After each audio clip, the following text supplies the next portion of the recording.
My man, David Breyer. Yo, yo, yo, my man. What's going on? How are you, man? Hey, I've been looking forward to this for like a month. What about you? I've been looking at least that. Well, actually, I've been looking at it for, I think the first time that you and I did that little collaborative. Well, I remember I pulled in. Oh, I yeah. got like 10 sales, Yeah. like people who were like, that's what they live, eat, and breathe, right? And then it's like, and I watched your thing and I was like, man, I just love where you're coming from. And I was like, And so then we started to reach out and connect up. And so, yeah, in our conversations, we kind of go places that I don't think everybody goes to. So, dude, the last time we had a conversation, when we kind of started, well, you know what? I'm trying to think what was the catalyst, because I want to set this up for you. So, guys, welcome in. For those of you that are just kind of like jumping in and don't know what this thing is, let me explain to you what it is and kind of where this came from. So, David and I are buddies. David, many of you know David. He is the master of branding. He is some of the stuff you drop out there just has me like, Jesus Christ, this guy, man, how does he even think of this stuff? I wish I was that creative when it comes to these things. I'm a sales dude. This is what I do. It's part of my DNA, and mostly focused on entrepreneurship. I help entrepreneurs sell better. Entrepreneurs usually suck at selling the stuff that they do. They're really passionate and excited about the things they do, but they don't know how to sell it and they don't know how to scale it. So I kind of do that. Anyway, so like you were talking about, David, we first started talking, I don't know, maybe a little over a year ago with that project, which was so dope. And then, a month and a half or so ago, I'm like, oh my God, David and I just need to do something. So I called it David. I said, David, you want to do something? It's like, yeah, let's do something. So we had the idea of we're just gonna hop on, do a quick live where we can serve, man, where we can serve our communities and help answer whatever big beefy questions you have in branding and sales. And going in this soon to be post-pandemic era, that's what we need to be thinking about. Like, how are we selling in this new environment? Because the game has changed. The game has changed. And before we start answering some of the questions, David, I want to know what do you think about that? Because we've kind of been in this artificial bubble in business in general, right? And so as we start to come out of this bubble in the branding world, like, where do you see what sort of things do we need to be concerned about here 6 months from now? It's very interesting. I think it's the same thing as pre-COVID, except COVID amplified how, if you were doing stupid stuff, all of a sudden the ramifications of the stupid stuff like became a gaping hole that you could fall in and can eat you alive. And if you were doing smart stuff pre-COVID, the smart stuff is what was going to keep you afloat. So I think COVID became like this great amplifier. If you couldn't pivot before and you couldn't pivot during COVID, you were freaking decimated. Yeah. Right. And so, but literally, it's like, look, like you and I both know, because you work with entrepreneurs and you help them get their branding game on, their sales game on. I work with entrepreneurs and I help them get their branding game on. And we both, fill that area. They can't sell well or they can't brand well, and we handle that and get them in their sweet spot where they can crush it. And I think it's just been the great amplifier, like complacency. Like if you were complacent pre-COVID, it may not have been obvious, but your days were numbered. Someone was going to come along tomorrow and all of a sudden you're going to get whiplash. Go, what the hell was going on? And now during COVID, post-COVID, it's like you don't have that. All of a sudden, it's like, bam, you're off a cliff. One of the things that I'm seeing, David, is, and I'm having great conversations these last couple of weeks. I think as the vaccines are getting rolled out, like, people are getting more excited, more anxious for, okay, what happens next? But I see so many businesses that we're kind of in this artificial bubble stage. And here's what I mean. Either like your sales were through the roof last year because you're selling something that that people didn't necessarily know they needed before, and then they were in a situation where shit, I gotta buy all the tissue paper, I gotta get Zoom, right? And so you're in this artificial like increase of sales, and then there's the ones on the other end where they're like, maybe you're in the hospitality and like it just went dead, right? And it totally dried up. So you're in this artificial negative bubble. But both of these folks are going to have a reckoning here in the next few months where like, okay, listen, either business is going to go up drastically and you have to prepare for that, or your business could potentially dip. If you didn't change some things, if you're not right now making those adjustments and right now making those pivots to be ready for a potential business downturn. I'm talking to you, Zoom. Like everybody had to get on Zoom, right? Everybody had to get on Zoom. Well, guess what? All those companies that spent all that money on all of those Zoom licenses come here in another 2-3 months. Yes, the world has changed and we'll always have this hybrid thing, but like they're just not going to need the same amount of licenses. They're not going to need the same amount of subscribers that they had in the height of the pandemic. Like you look at like schools, for example, every single kid is virtual. Well, that's not going to happen. So you need to be thinking about that. All right. Before we get started, David, LinkedIn I'm getting a notification on StreamYard that says that there is potentially an issue. It says with LinkedIn, it says they're working to fix it. So let me go ahead. I'm gonna switch over to the other screen and see if our LinkedIn folks are seeing us live. Totally. That's where our peeps are, man. We can't serve them on LinkedIn. That's the problem. I know.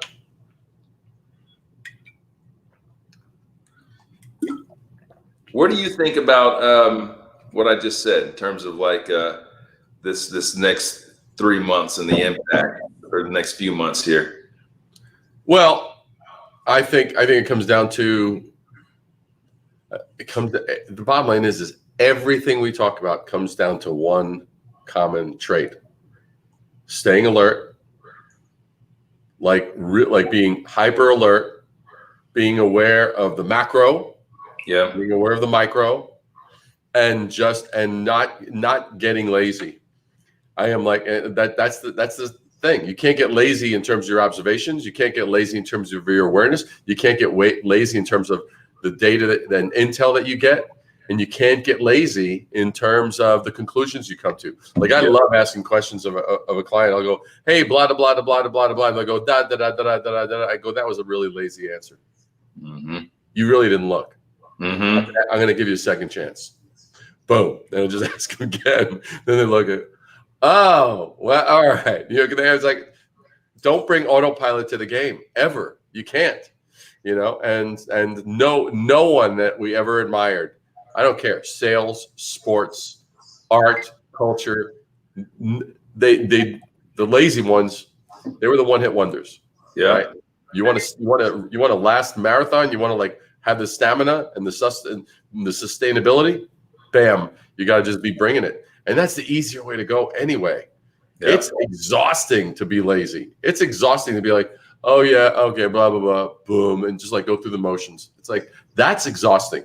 Some people think being always like alert and on your game and paying attention, that's tiring. No, it's not. Trust me. Do it for a month and then compare and you'll see. All right, so I want to give a shout out to our folks that are on Facebook checking us out. Appreciate you guys. I just went over to check the LinkedIn stream.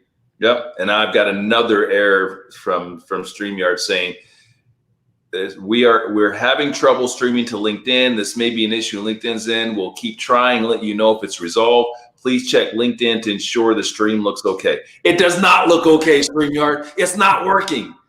LinkedIn has been having some funky stuff going on over the past few weeks. So they're saying if this continues for a while, try creating a new broadcast or just remove this destination from the broadcast and re-add it. So because people on LinkedIn, that's where our peeps are. That's where the business folks are. I'm going to go ahead and remove the LinkedIn destination and try to re-add it right now. So yeah, especially and if you add it to the event as a post and stuff, that'll actually go to all those people who RSVP'd. Let's do it. So it'll do that. And either way, we'll make sure that all this little stuff, because we're not going to let a little bit of LinkedIn funky comedina kind of like just jump into our party. Heck no, man. Like, listen, as a guy who sells technology for a living, and who does, I don't know how many events you do. Hey, Mark Pine's on. He's checking us out on YouTube. I forgot we were broadcasting on YouTube too. Oh, cool. Let me tell you something. You prepare for this stuff. We got an event tonight. You're going to have this stuff happen. So for those of you that are like new to doing stuff like this or the technology, just accept it. You roll with it, and you adjust and still make it happen. So I think hopefully we're good now on LinkedIn. For those of you guys that are popping on LinkedIn, the platform had an error. Nothing we can do. And anyway, hopefully we're on right now. It looks like we've got a check mark on LinkedIn. So for our LinkedIn people, I want you guys to check in with us. Let us know that you're watching. Yo, if you're on replay, we're going to chop all this stuff up. We're going to chop it all up like Kung Fu, because that's what we do. Chop it up, make sure we. It's like it's gonna be like going to a freaking like a Japanese steakhouse where that guy's kind of doing all that stuff. I can see you doing that. Matter of fact, you'll probably release a video doing that, knowing you. Next time I see you with the Benihana hat on and chopping it up.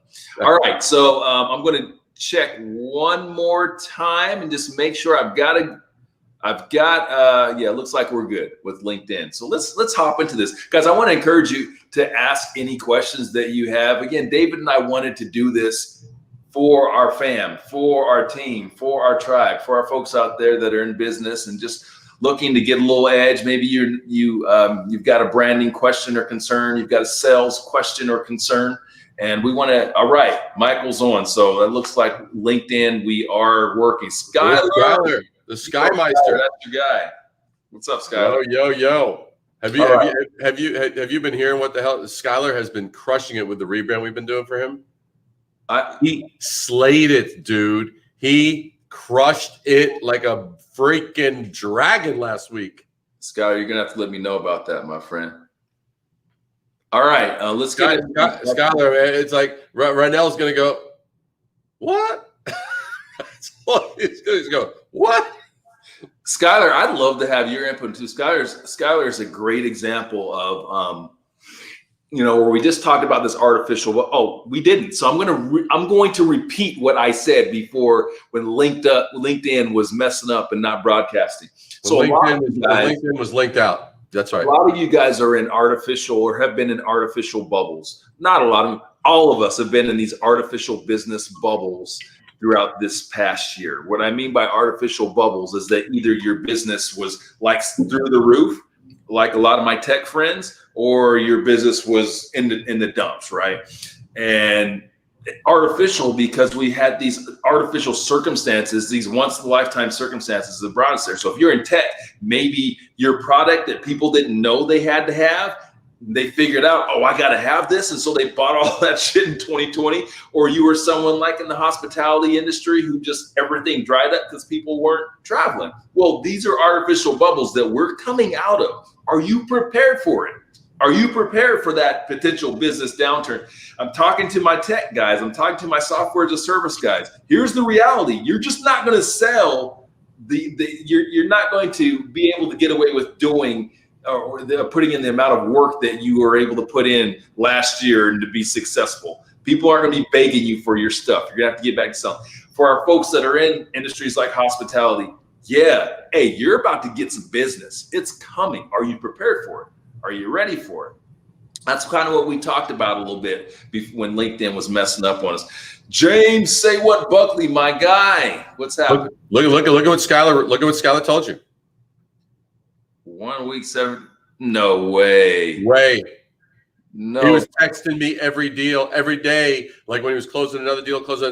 And Ronnell, here's just to show you. That's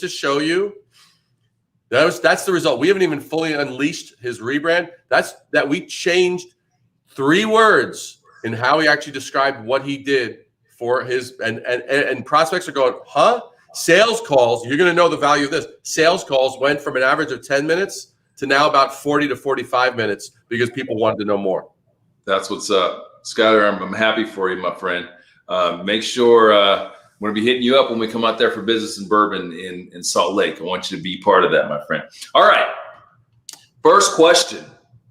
First question is related. Which one do I want to use here? David, I'm going to pose this question to you in branding.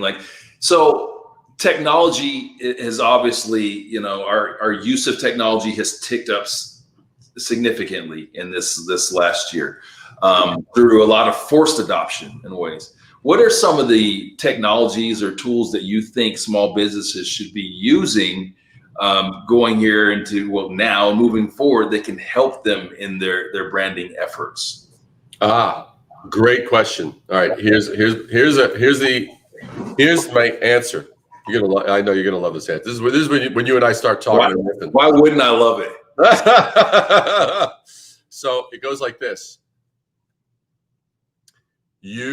Whatever tools help you amplify the volume with which you get the stuff out, but don't use tools that are going to become like a crutch where it's going to dumb down your message. It's going to simplify your crap, or it's going to make your shit look like everybody else because everybody else is using that tool too, right? The goal of branding, for those that follow me, you know, it comes down to 4 words: the art of differentiation. So if you're going to use tools that make you blend in and look like everybody else, you are losing.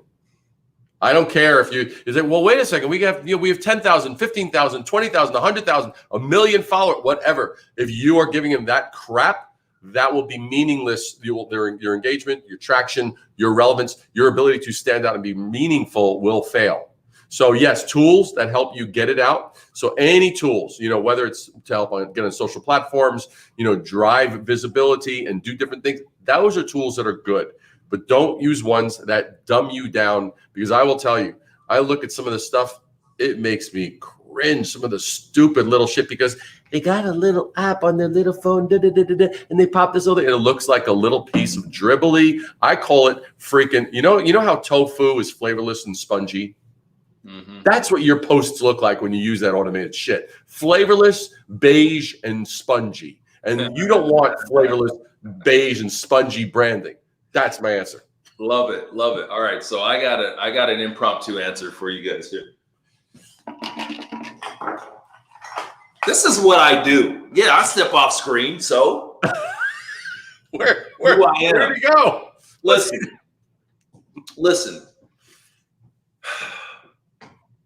The tools are not the problem, folks. We've had some tremendous technologies. I want you to embrace all the technologies, but I want you to use them properly. You see this right here? What is this, David? That's what many people commonly call a stapler. A stapler. Why the hell would I be using this to hammer nails? Why would I ever use this to hammer nails? Here's a pen. Why would I ever use a pen to, I don't know, comb my hair? Here's the point that I'm making. Use the tools. I think sometimes people think that I'm against automation. I'm against artificial intelligence. I am not. I am against the stupid use of them. Let's be smarter. Let's be smart in how we use these tools, and use, from a sales perspective, I'm going to tell you to use these tools to facilitate real human connection. Here's the opportunity that you guys have and that we all have. We've all been doing this for the last year. We've all been sitting in front of cameras, and we are starved for interaction. We are starved for human contact. So as you're thinking about growing your business, you're thinking about, as we're getting out of this, or we're headed towards this post-pandemic era, I would be looking at ways to forge connection and ways to use this technology to really reach out and touch people. You guys know I'm a massive advocate of personal video, and shout out to my friends at Co-Video. Shout out to you guys. We've got some webinars dropping. We've got some tremendous tools that we're going to be releasing to help people to do video better, personal video. That's a great tool. and a great example of how we use technology, but we're using technology in a way to create greater personal relationships and greater bonds with people, right? So I would say, let's not use the technology as a barrier. I'm okay with you using your automation in some respects, because you know what? If you've got a database of 2,000 people, how the hell are you it's gonna take you a long time to manually reach out to those 2,000 people one-on-one. If you need to reach out to all 2,000 people, do it in a way that's authentic, for one. Make sure that it's authentic. We all know when it's some BS. We all know. First name underscore last name. Hey, how are you? we know this, all right? So if you're, one of the things I tell people, if you're going to send something to masses, let them know that's what you're doing. Don't shy away from it. Don't, because that feels inauthentic. And embrace the funk. Embrace the funk. And you embrace that, but you know, again, be honest and make sure that you are again using these technologies in a way that where you're creating some sort of connection, or you're funneling yourself to a connection. I've got a whole bunch of stuff I could say about that, a whole bunch, but I'm not going to take up all this thing. You got questions specifically about, hey, Ronnell, how do we do this? Hey, David, how do we do that? We want to know. We have some questions that were submitted before this, but I think, David, our vision for this was kind of like, just because we're both really impromptu guys. You could probably figure that out. Our vision was just like, let's hop on and ask your questions, and we want to answer them live and with no prep, because we don't need prep. This is what we do. David, this is what you do, right? Dude, it's like that. I love when I speak to, put it this way, when I am invited as a guest on a podcast, they're like, would you like to see the questions? I say, you send me the questions, I will come and find you with a 2x4. I will break your kneecaps. I don't want to see your freaking questions. I want to be asked in real time. I don't go that far. Damn, violence. I don't know about the vibe, but I have a few years on you, so I'm just passing along some helpful. You will get to this point. You just lose patience with people. Yeah, but I absolutely feel the same. Did a great, had a fun on a webinar yesterday with Channel Futures. Make sure you guys check that out. Channel Futures, look that up. Anyway, and same thing. Hey, just give them to me. Rapid fire. Let's go. Okay.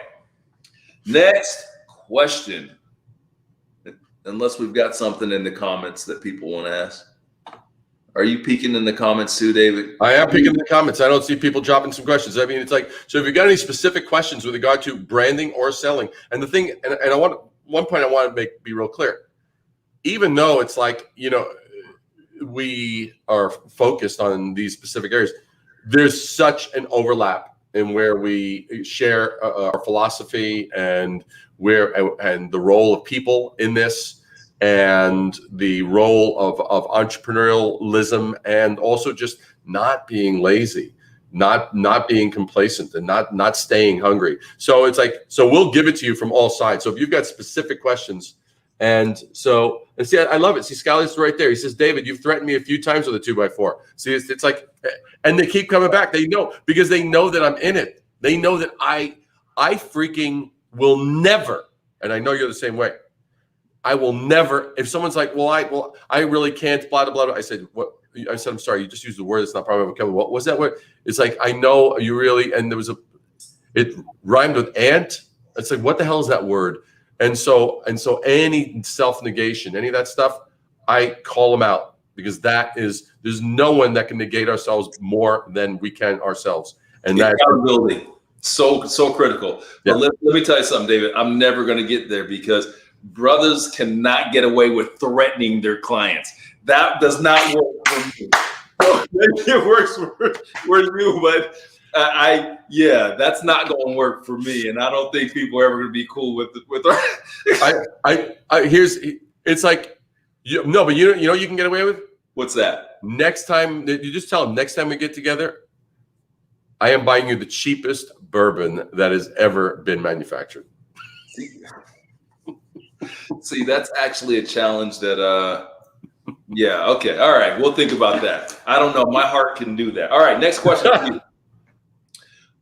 So this is about small business, and I think this is important because this is something that people that so many small businesses struggle with. And this is a simple question: how can you, as a small business, brand yourself in this new digital world? What are some of the best ways to do that, or some tools? What should they be focused on? I love that.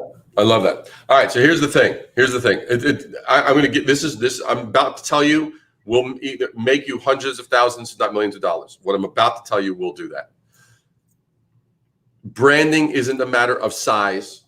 Branding isn't a matter of scale. Branding is a matter of like, well, we've got a big budget to throw at this thing. That is not what branding is. If you think that's what branding is, you are mistaken, gravely mistaken.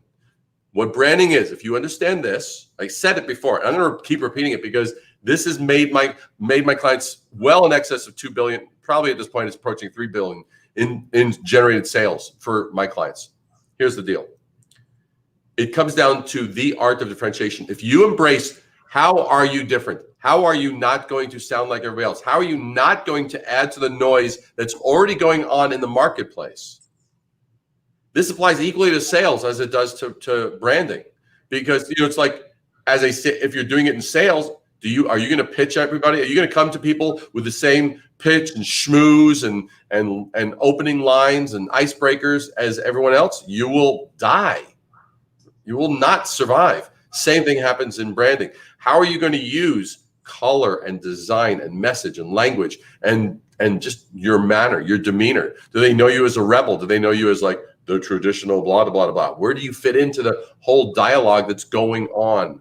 That's the role of differentiation. If you know that as a small business, whether you're a solopreneur, I mean, check this out, guys. I just got a message today. I'm going to read this to you just to give you an example, because this small business thing, this is a myth. I'm going to slay this sucker right now. Boom, boom, boom. Did I do it? Okay. So here's the deal. I can't find that exact text. It goes like this. Person said to me, since I basically have been applying what you've been teaching me, I am now, and she's in the fitness studio space. Fitness studios got hit hard, right? People were doing the Pelotons. People were not going to fitness studios, all this kind of stuff. And they got to figure virtual things, Zoom things, whatever. They were having to hustle. They weren't hit as hard as, restaurants, but they were hit hard. She now, since I've been teaching to the past 3 months, she is now as busy and making as much money as she did when she used to have 7 people on the payroll, and now it's still just her. Mm-hmm.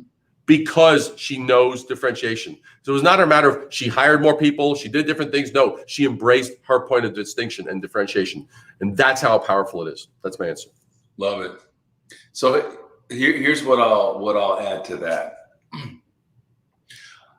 We live in a hyperbolic society, and everything that's happening or whatever is happening right this second is the most important thing, the biggest thing ever, and it's happening all over the place. It's because it's happening right this second.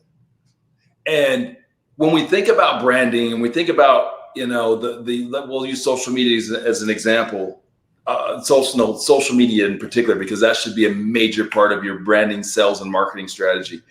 I think many of folks out there think like, oh, it's too late.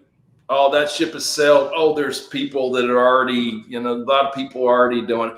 The reality is they are not. There are 8 billion people on this planet. And when you go through your feed and you're like, oh man, this guy's talking, you think everybody is like that person. You think there's like 1 million David Bryers out there and 2 million Ronnell Richards. There really isn't. You have a large, again, 8 billion people on the planet you can potentially do business with. I would advise people, and I do every day, to start doing something, because your inactivity on social media says a lot about you. And I'm saying social media because this should be way up here as it relates to your business strategy in terms of marketing and sales and branding. And I think where people kind of get intimidated is they think like they got to be making David Breyer videos and putting all this, and then you don't. You don't. You got to do something though, because it's like the yellow pages of 2021. Think about yellow pages 20, 30, 40 years ago. Everybody had to have a yellow page ad. The bigger the ad, the more attention. If you've got a nice little piece of artwork in it, I got more attention. But everyone had to have a yellow page ad. You feel me? So you've got to have that yellow page ad. I'd start with the simple strategy of just a simple content posting schedule. Maybe that's 1 a week, maybe it's 2 a week, but you have to make sure whatever you're posting brings credibility to you and your brand, because that's what we're doing when we're looking for you. When you go and you propose someone or you talk to someone about you, they're going to immediately go online and they're going to say, okay, who's this joker? And you know what's coming up first? Your social media stuff, because Microsoft owns the world. So LinkedIn's coming up first. What's going to happen when that comes up? Is there anything that's on your profiles or anything that's on your feed that speaks to your credibility? It speaks to your thought leadership. It speaks to your expertise. If not, then you need to do that. And again, it doesn't have to be a fancy David Breyer video. It doesn't have to be a Ronnell green screen performance. It just simply has to be things that you're posting that bring credibility to you and your business. And what you don't do speaks louder than what you do. You feel me? If you don't have anything up there, I'll give you guys it's just us. We're just amongst friends. I'll give you guys an example. I've hired a couple of people here over the last couple of weeks for our business and bourbon brand. By the way, we're rolling out shows mid-year. We're going to hit the road. Anyway, I sat down with one guy. He was amazing. He sounded amazing anyway. We got on Zoom. Yeah, I did this and that. And I said, oh, that's awesome. And then I Googled and there was nothing. I said, okay, he's just talk. Let me keep it moving. He may have done all those things that he said that he did. He may have, but there was no record of it. And if there is no record of it, it didn't happen. There's nothing to give his brand credibility, nothing to give his business credibility. So I kept it moving. All right, that's my thoughts on that. Hold on, we got Monica.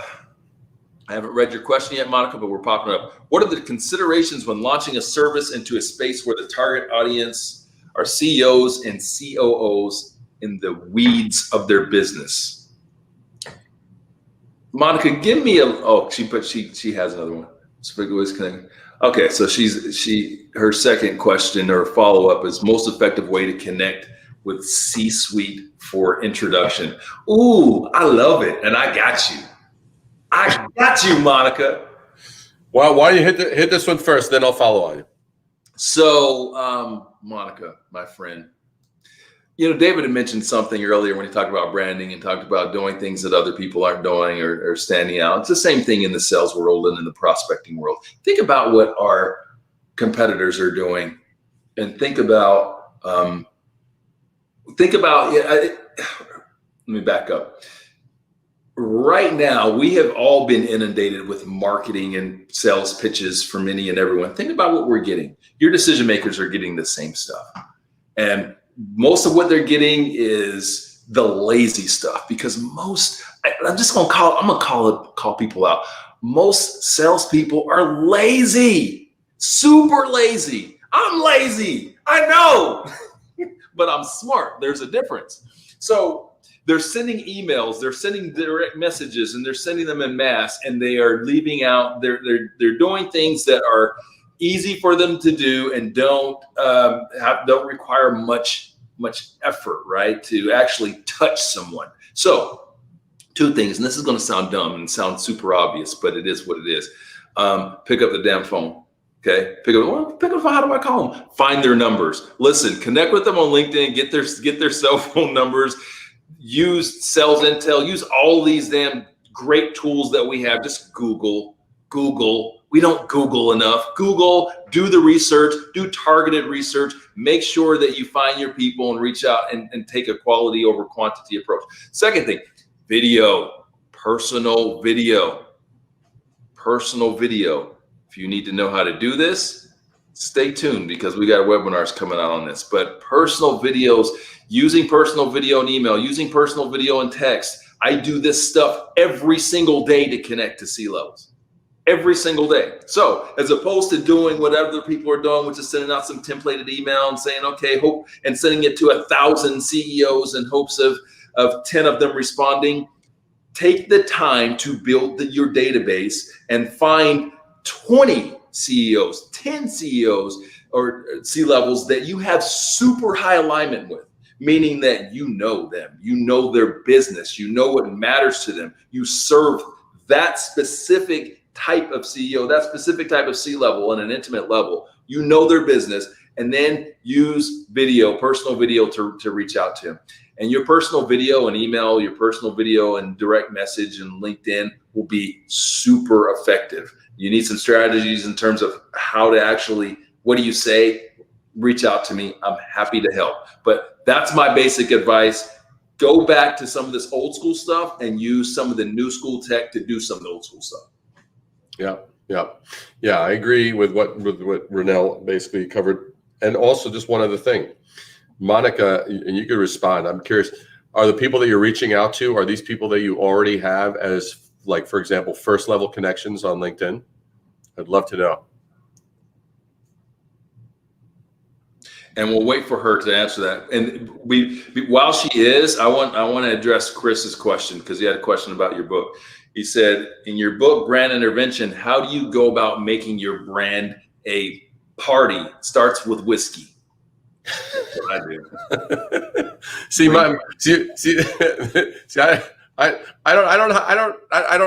I don't have any prerequisites of what little beverages of choice are actually, part of that particular thing. The basic thing is Chris, and I'm glad you're on. By the way, Chris, I realized that your last name is Jones, just like Cher Jones. But I've looked at both of you, and I know you guys are not related. So, I just wanted to say, I know that you're somehow related because you're both entrepreneurs. But past that, you're definitely not related. Now, the thing is how you make it a party. Your stuff has to meet this bar. Are people going to regret having missed out what you're offering? That's the standard that I put it to. If I'm going, okay, I really want to generate buzz. I really want to get it. What needs to be part of the overall vibe? What needs to be part of the overall message? What needs to be part of the overall brand that actually makes someone go, damn it, I missed that. Oh, I want to be part of that. That's how you start to bring it into a party. Otherwise, your bar and your metric is totally different. Otherwise, you're going, okay, what are we going to say that's interesting? What are we going to say that's like maybe a little bit disruptive? What are we going to say and do that's going to be a little bit, unexpected or this, that, the other? That's fine. And those are good and those are important. But if you want to raise it to the level of really making your thing a party is something that people want to be at. They want to have been invited to. They regret if they weren't on the VIP invite list, right? That's where I would go. So that's my answer to your question, Chris. And with regard to Monica, I see not all. What I would do, Monica, I would literally take, really using a lot of what Ronnell talked about, and I see almost no one using this because I have a lot of people that respond saying, oh my God, you're the first person that's ever done this to me. I would either video or at the very least, and not everybody knows this, amazingly, on your smartphone. If you have LinkedIn on your smartphone, you could literally just go and you will find that there's an option for your first level connections. There's a little microphone where you could be typing. You put your finger on it and it will turn a color and it'll start recording. You'll see a timer and it allows you to record up to a 60-second message. And so oftentimes I'll say, hey, by the way, Ronnell, we haven't spoken in a while. And I actually had a question. I was just developing something and I knew that you had expertise in this area. I'd love to run this by you or get your input on it. Is there a time that you have 5 minutes over the rest of sometime later this week? Boom. That's it. And that person will see this little thing and they will get a recorded message from you. They will hear your voice. They will hear your demeanor. They will hear your conviction. They will hear, are you in? Are you not in? Are you fumbling? Or are you like, bam? Everyone wants to know the bam in the room, right? When someone shows up and like, boom, that's how you make it. Boom. I hope that helps. Now I wanted to share a link because I want you to. There we go. I just had to find it real quick. I'm going to share the video link, so you guys can try that out for free. But to David's point, yes, the video in LinkedIn, yeah, use that. It can be glitchy. As a guy that has literally, this is no exaggeration, guys. Like, I looked at my dashboard the other day. I have about 20,000 open video messages, like, sent to people. And this is over the course of about 3 years. And so I've used most platforms. One of the things I like and now again, any platform you use is good, because there's just the way you can communicate over video is just way different than any other virtual communicating tool, like email, text, whatever. I want you to think about what I'm saying to you guys right now. I'm looking at you. I'm talking to you. You're seeing the hand movement. You're feeling the inflection in my voice, all those things. Now, think about if I'm the same things that I'm telling you right now, you were just hearing them. If you were hearing them, it'd still be pretty cool. That's not bad. Now think about if it was written. You lose everything, right? So use video, use audio if you don't want to use video, which please use video. Just use it. If you want to win, you use video. Anyway, if you use a tool like Co-Video, you can build in links in that. So for us, when we send videos, we always have backlinks or links in there, so we know, for one, tracking, when someone's looked at your stuff.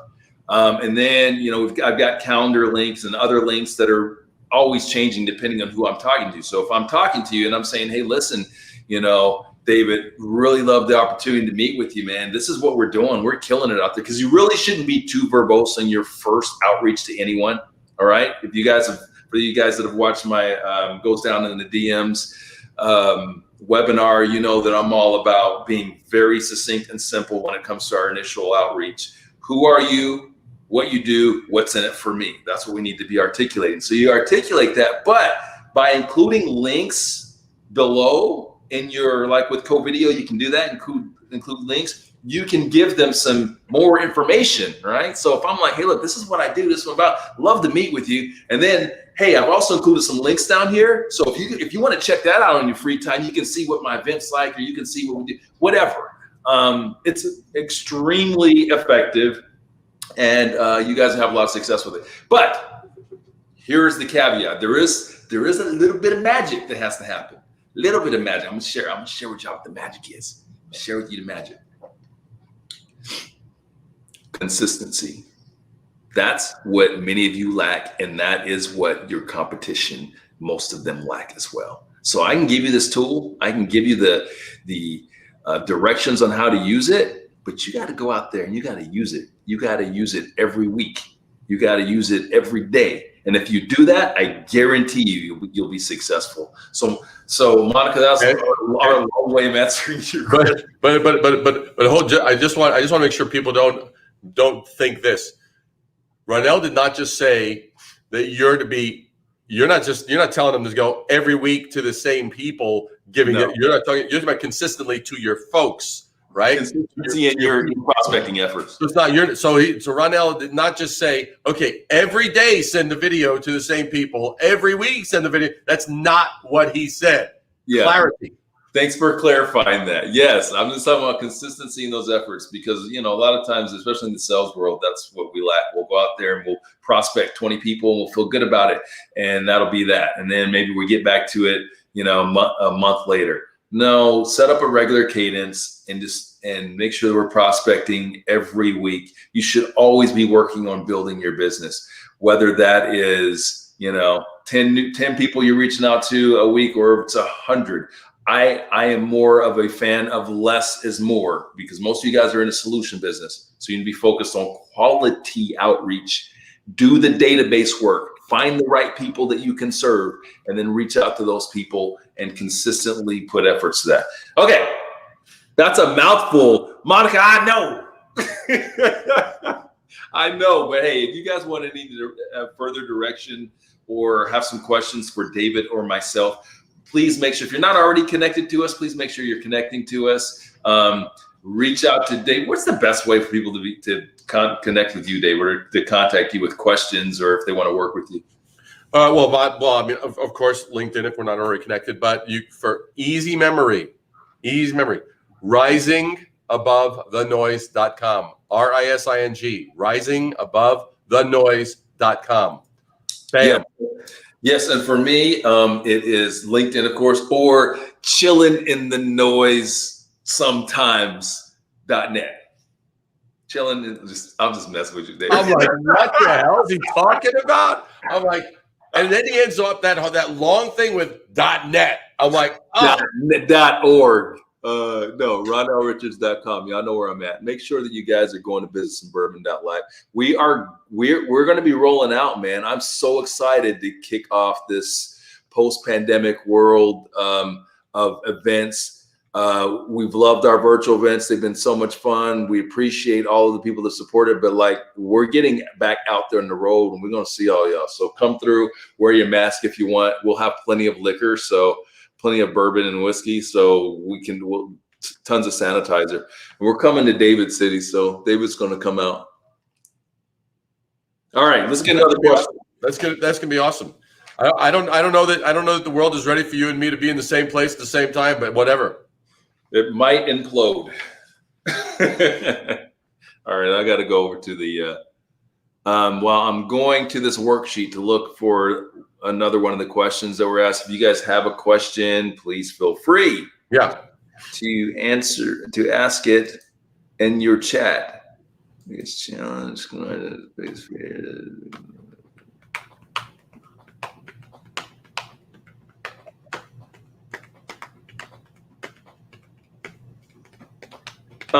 This is a marketing question. I think I want to use this one.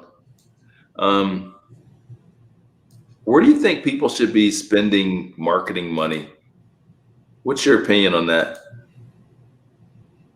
Is there any more context to that? That's rather. This is a really basic question. well, here I'll give an equally smart ass answer. Okay. Where it makes the money. Well, how do you determine that?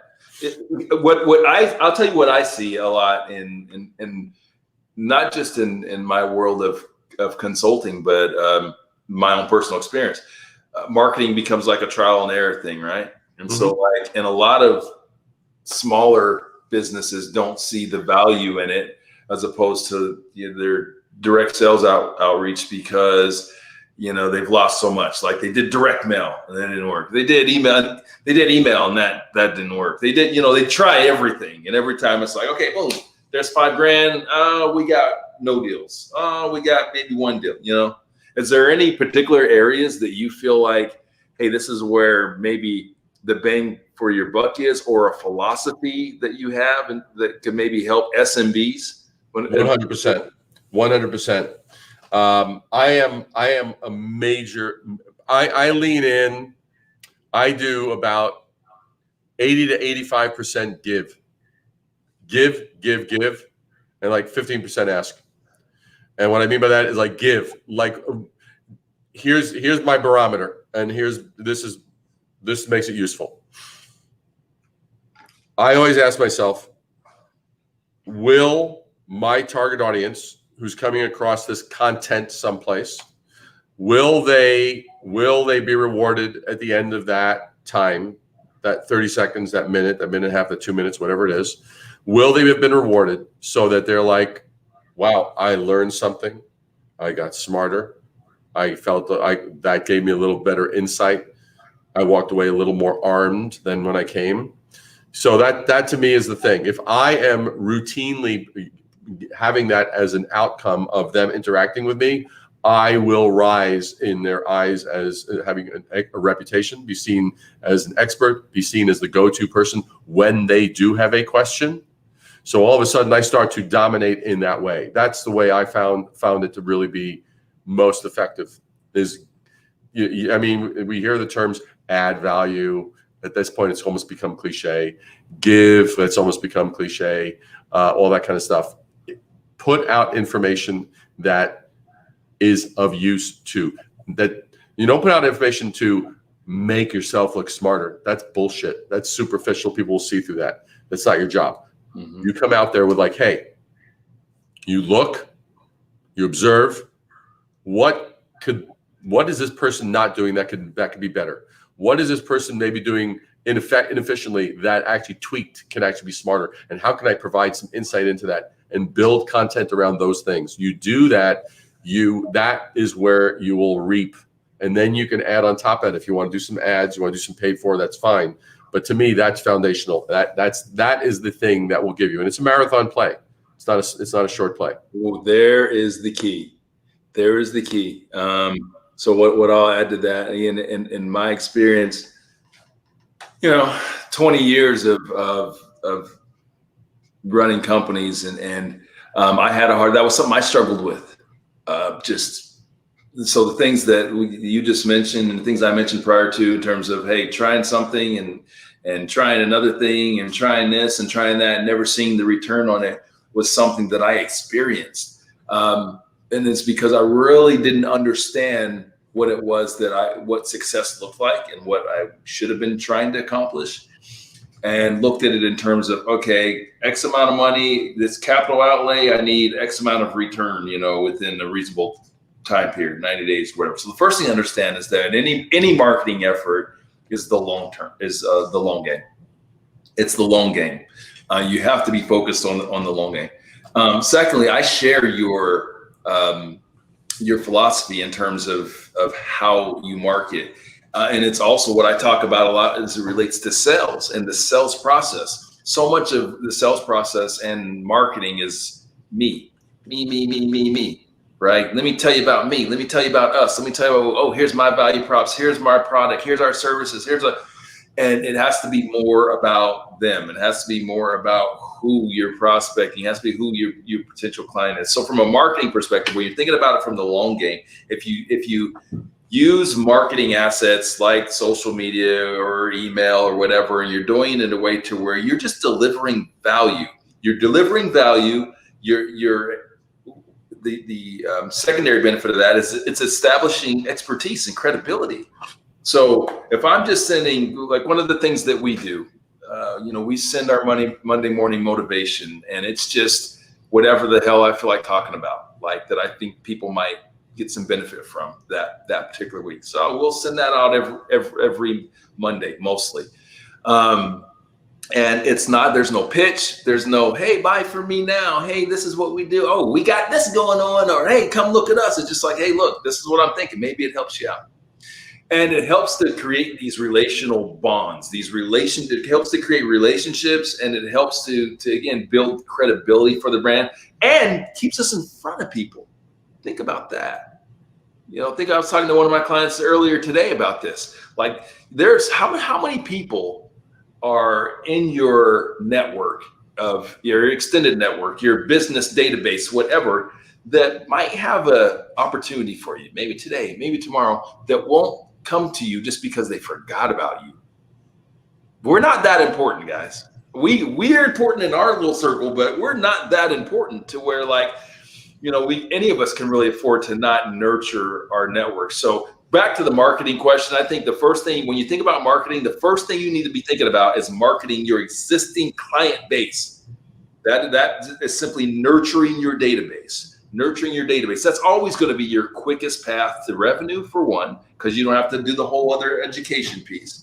But it's also, that's how you build a really strong business, and foundation for your business is by cultivating and growing these types of relationships. So think about it in two different ways. One, I should be marketing your internal database, marketing people that already know you. Two, just bring value and touch them. Simply touching them matters, okay? Because they're going to forget about you. They just need to be reminded that you're there. And I'll share with you guys really quick this client that I'm working with earlier today, and helping them with their marketing effort. Part of what really helped them was understanding that a big part of this is just the touch point. Because to activate, I don't know how the numbers are, and it changes every month, every year. The psychology and the studies that say how many times you have to touch someone or how many times they got to see your brand buy from you. It could be 5, 6, 7, 8, doesn't matter. Bottom line is you need to have some sort of cadence to where they're regularly seeing your brand. And if you have some sort of cadence to where they're regularly seeing your brand or regularly seeing you, you'll be top of mind when they potentially need you. But whatever you're sending out, whatever you're doing in this marketing, to David's point, it has to be bringing value and be about them, right? So if you're sending some stuff and it's like, hey, we're doing this. Hey, we got this going on. They're just deleting. Don't get me wrong. Hey, you still might get that touch point, but what's more likely than anything, if it's just about you continually, is you're going to get that unsubscribe. That's not what you want. You want to make sure you give them the touch point. So bring value to them. Do talk about or share something that matters to them, and have it be not about you at all. And that's where I've seen success in marketing efforts. Agreed. Solid. Man, we're at the top of the hour, my man. That just flew by. It always flies by when I'm talking to you, my friend. I know. It's like Funky Co-Medina into action, man. Funky Co-Medina. How is it, Funky Co? Man, your references sometimes. How is it like? Do you know what the Funky Co-Medina is? Literally, no, I don't. Am I like? Well, it's kind of like it's like, you know, slipping somebody a Mickey, man. I think that's kind of what it is. So anyway, but it sounds really. Hold on. You got me. What? So what? Hold on. I'm looking this up. Looking at it. Funky Co. Oh, it's Funky Co. I see. So now Funky, you know. Funky Cold Medina. So, David, you just can't be saying stuff because it sounds cool, man. Like some of this stuff. Look, I've said so much cool stuff in my life. It's generally a drink, not just the wait. Hold on. It's not just pure vodka. It's made of pouring 1 ounce, respectively, absolute vodka, Southern Comfort, and I don't know where the hell that comes from. That someone decided to make a cocktail out of it, but that's not what it initially is a reference to, or the initial reference comes from. Southern Comfort, blue curacao over ice, cranberry juice. They create. That's an example of marketing and monetization. There you go. Way to go, Southern Comfort. Took something in popular media and made some money out of it. That's capitalism for you. Nice job, guys. Dave, man, I appreciate you. Guys, I thank you all for watching and hanging out with us. I hope you got some value. If you didn't, we're sorry. No. That's not good enough. If you didn't, double your money back, man. Whatever you pay to actually attend this, we'll double your money back. No problem. 100%. Okay.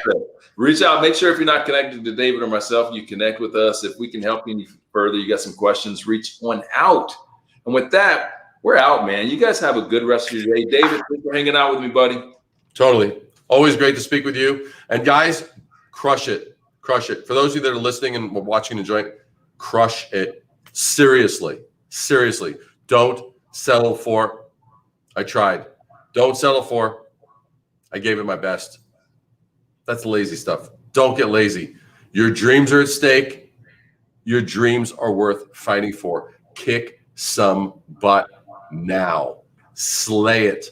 Fillet it. Provide that on skewers. And whatever you do, don't serve some Funky Co-Medina with those skewers. You don't want to go there.